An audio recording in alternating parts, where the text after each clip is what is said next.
Now, I've been in practice for a very long time, 3 decades. And out of all the patients that came in fatigued, I was the absolute worst. I was exhausted. So, what I'm going to tell you is based on experience from someone who has had severe fatigue problems for a very long time. It wasn't until I started going into my 30s that I started getting my energy back. So, what I want to do is I want to focus on the foods. So, you may be tired because you're not sleeping. If you're not sleeping, I put a video down below for that information.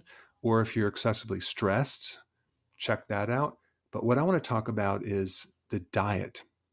Now, if we take a look at foods to avoid to get energy versus foods to eat to get energy, you're going to be 1,000 times more successful if you avoid certain things than just by eating certain things. So, for example, if you're eating foods that are supposed to boost your energy, yet at the same time you're eating foods that you should be avoiding, you're not going to get your energy back. So, the most important thing is to avoid number one, sugar, all sugars, brown sugar, all sugars, and carbs, grains, fruit.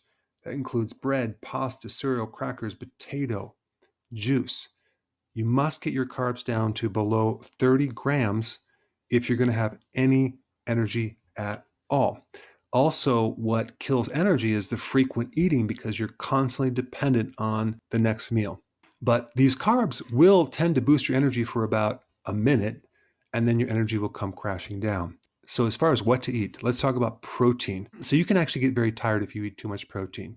You need a moderate amount of protein, somewhere between 3 to 6 ounces per meal, maybe 7, maybe 8 ounces, but not more than that because it's going to stimulate insulin.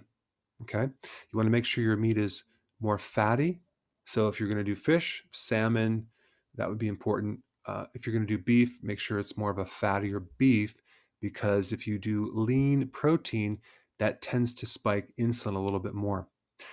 The other two minerals that are key to get your energy back is number one, potassium, because potassium is involved in something called the sodium potassium pump. And you have billions of these pumps in all the cells, and they generate the electrical battery for all the cells.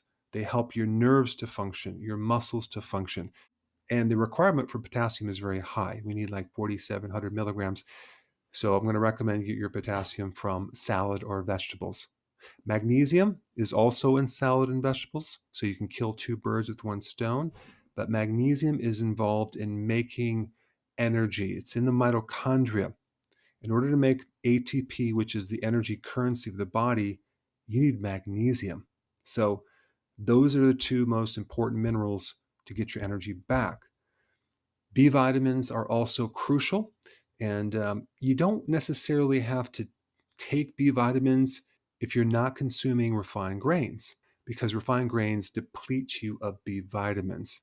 But I do recommend nutritional yeast on a regular basis to get your B vitamins to give you energy.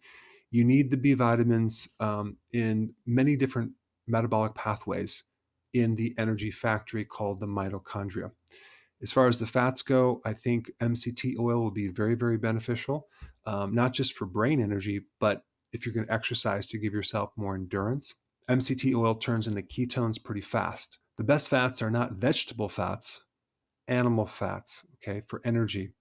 Eggs are one of the most balanced foods. They have pretty much every vitamin out there, and they're a healthy balance of fat and protein.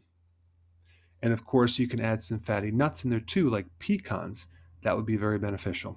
I promise you, if you just get these basic things in there, you are going to get your energy back. If you try to search on the internet on ways to get energy, it is so filled with the wrong information, the wrong foods. I would ignore that. Just do this and you will see it will work. Hey, before you go, real quick, I have a course entitled How to Bulletproof Your Immune System. It's a free course. I want you to take it. And here's why. Here's you. Here is your environment. Everyone is focused on this over here, avoiding your environment. But what about here? What about strengthening your immune system? That's what's missing. This course will show you how to bulletproof yourself, and so you can tolerate and resist your environment much better by strengthening your own immune system. I put a link down in the description right down below. Check it out and get signed up today.